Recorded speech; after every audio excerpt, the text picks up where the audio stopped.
Hey, welcome. So today we're going to dive into something really powerful and often kind of invisible in our relationships, the father's echo. We're going to unpack how a shaky relationship with your dad can, well, echo into how you connect with your partner, even years and years later. So let me ask you something. Does this sound at all familiar? You're in a perfectly normal conversation with your partner, and then suddenly, bam, you have this huge reaction. A wave of anger or fear that when you look back just doesn't seem to fit the moment at all. Yeah, if that hits home for you, you are definitely not alone. And the thing is, those big, surprising reactions, they're almost never random. They're usually these unconscious patterns we learned way back in childhood. And that's what we're calling the father's echo. Now, these echoes usually show up in two main ways. First up, there's the partner as savior.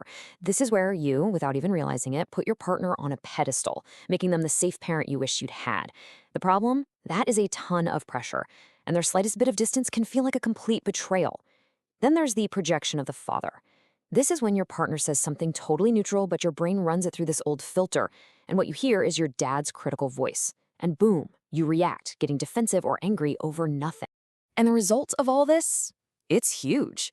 In the middle of a conflict, instead of being an equal adult in the conversation, you might suddenly feel like a little kid again, small, powerless, just waiting to be told off. And here's the real kicker. You're not even arguing with your partner anymore. You're in court arguing a case against a ghost from your past. Okay, I know that can sound a little heavy, maybe even depressing, but hang on, because this is where we pivot. What if these really tough moments aren't failures? What if they're actually signals? This next section is all about a much more powerful way to look at this. The big idea here is to completely reframe your relationship as your own personal classroom. Seriously, it's not a final exam that you keep bombing. It's a learning lab. Every trigger, every argument becomes a lesson. It's pointing a big, bright arrow at an old survival strategy that, frankly, is just getting in the way of the connection you actually want. And this is so important.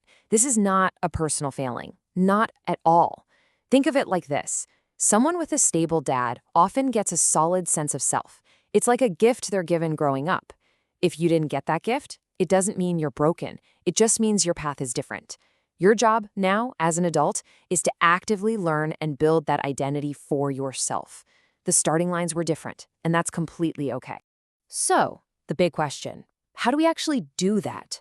Let's dig into the first path to making a real change. And we're going to use a really cool metaphor from the tech world, debugging your own internal code. I just love this idea because it changes everything. That knee-jerk reaction, that flash of fear, it's not a flaw in your character.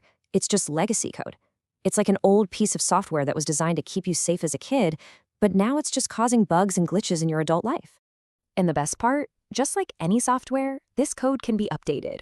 It's a four-step process. First, we have to audit the code to find where the bugs are. Second, we'll use a neutral mirror to see the pattern without judgment. Third, we're going to rewrite the algorithm. And finally, we'll create a shared expansion by making our partner an ally in this. All right, let's break down those first two steps.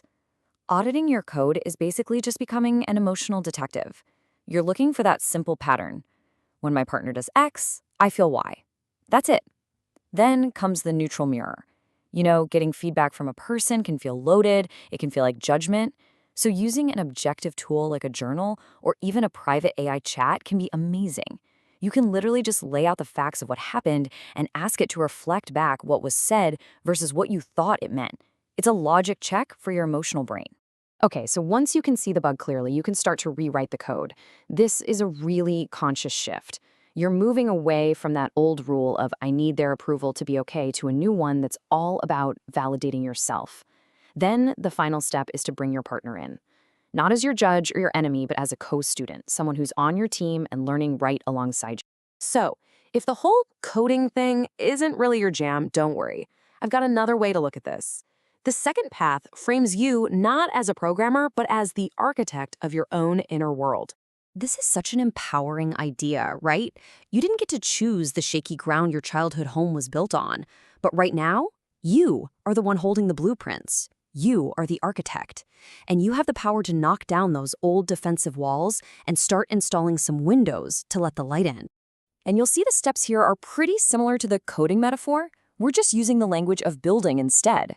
We start with a structural analysis, then we create a digital twin to model changes, then we rezone and reinforce our own inner structure, and finally, we build a joint venture with our partner. So that analysis phase is all about asking one really crucial question.